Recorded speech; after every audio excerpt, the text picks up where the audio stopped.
welcome back to the channel. Well, it's been a week for us, that's for sure. As some of you know already, my wife went in and had surgery on Wednesday. They rolled her into the operating room at 7 o'clock in the morning, completed the surgery at 9, and we were home by 1 o'clock. That's big surprise actually right there as far as that goes, because her surgery, they ended up fusing 5 discs, C4, 5, 6, 7, and T1 in her neck. She's got enough hardware in there to rebuild a valve train on a 350 Chevrolet now. She's getting along fine so far. She's still having some issues. It's been an evolution trying to get her up out of a chair or in and out of bed, but once she's actually up, she can move around a little bit.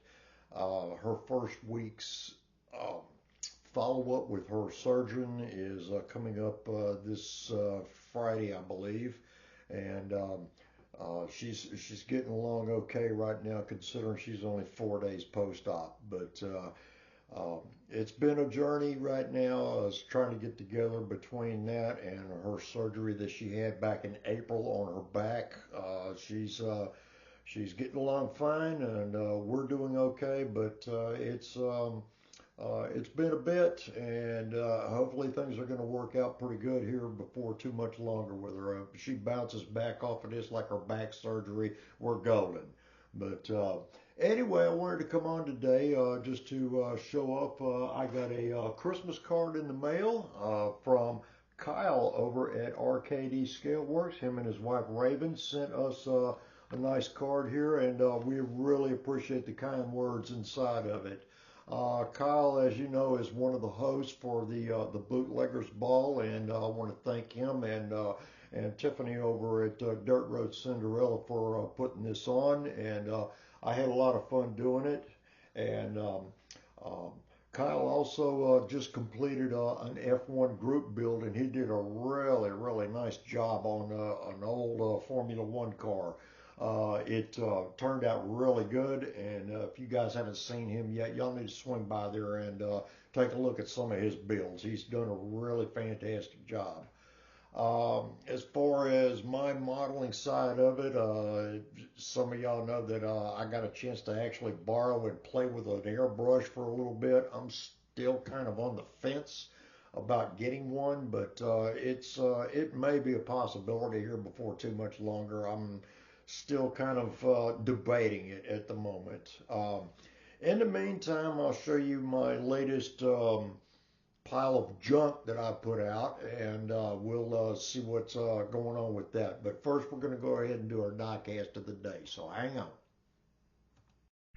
Okay, here's our diecast of the day today. We're going to start with the 1967 Chevy Camaro. This was originally released in '82, according to the chassis. This is a standard mainline Hot Wheels car. As you can tell, not much as far as detailing goes on here. It does have an opening hood that's on it that does expose the engine and everything, but this is one of the only 3 Camaros that I have in my collection. The next one is a 1969 Camaro right here, which still not a lot of detail on it at all. It is stamped all out and everything, so eventually I may do something with these. This is the 69 hardtop, and also I have the 69 convertible with the red interior on it. It is still, both of them, the plastic chassis version of it. Not much detailing goes on here, but hey, I've been inspired here by Andrew over at Maple Leaf Customs. If you guys haven't seen him yet, he does some awesome work with 164 diecast, and eventually I may get in here and at least do some mild detailing on it before I actually start obtaining some cars and drilling them out and doing complete custom jobs to them. So it's going to be a bit, but these are my diecast of the day today, the 1967 and the 1969 Camaros. Okay, so now that you've seen that, you know what is coming up. So hang on.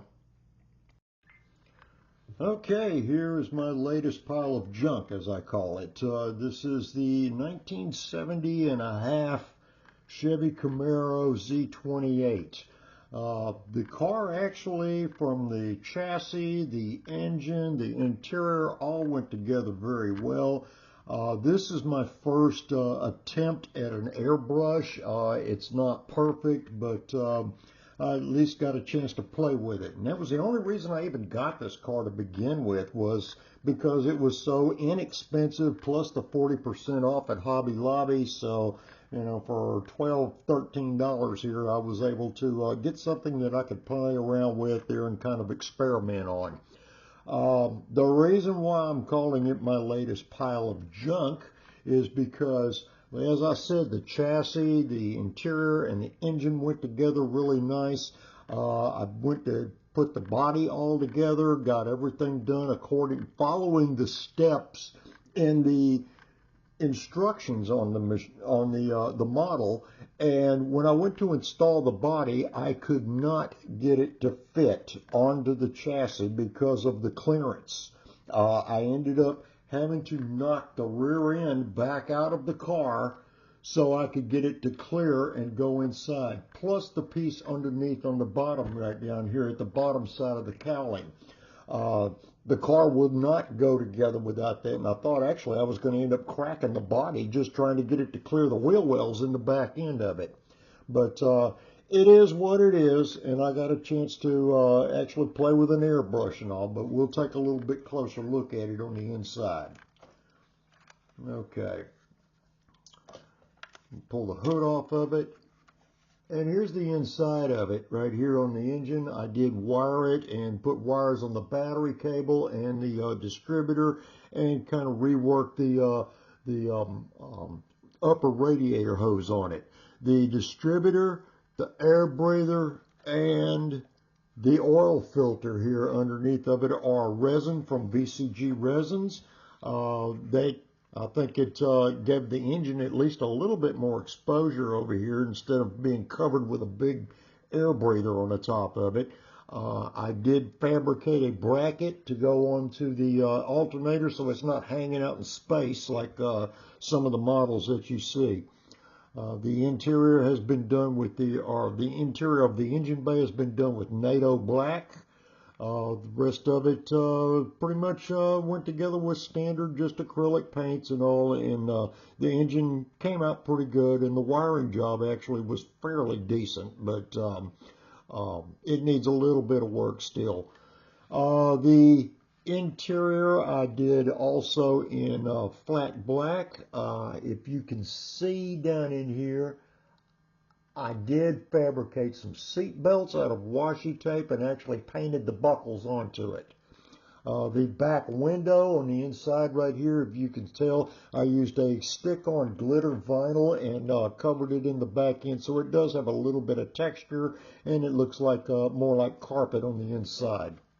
The underside of the car went together pretty neat. I had really no issues as far as putting it together. I did not weather the car.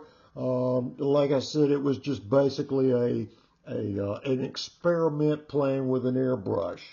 All the other items that was on here besides the chassis was all hand painted. I did find a few things that I would have done a little differently on here, namely the wheels.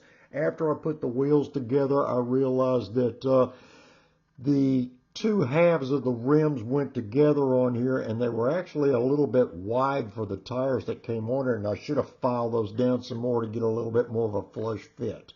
Like I said, this is my junk that I've put together here, and I'm still debating whether or not I should even just tear it down and use it for parts, but it was an experiment to play with an airbrush, and I had a pretty good time doing it. The decals were a little bit on the flaky side, but I did manage to get them on, and there was a couple of places I was able to touch up. Namely, I need to do it again up here. But anyway, this is it, the 1970 and a half Camaro Z28, my airbrush experimental car, and eventually I'll probably get around to building something that I actually want to build. But in the meantime, this is what it's going to be for playing around with, and we're going to see if we can't do something a little better. But right now, I'm kind of limited. Um, Everybody that's out there that I've corresponded with before, I do want to send out some shop cards to people and everything, but y'all gonna have to bear with me for just a little bit. I can't really leave my wife for more than, a few minutes at a time, and we don't really have a mailbox. We have a common mailbox area, and many a time there, we've went to send something out and turn around and found it the next day back in our mailbox, uncanceled and undelivered. So I need to get to the post office and actually drop it off, because I guess that's what happens when they contract through the lowest bidder. So y'all that I'm talking about sending out shop cards to and stuff, guys, I will get to you eventually, but bear with me for the time being. But in the meantime, hope everyone has a great Christmas. Please be safe out there. Take care of your families, and we'll see y'all again in the next video. So until then, y'all be good.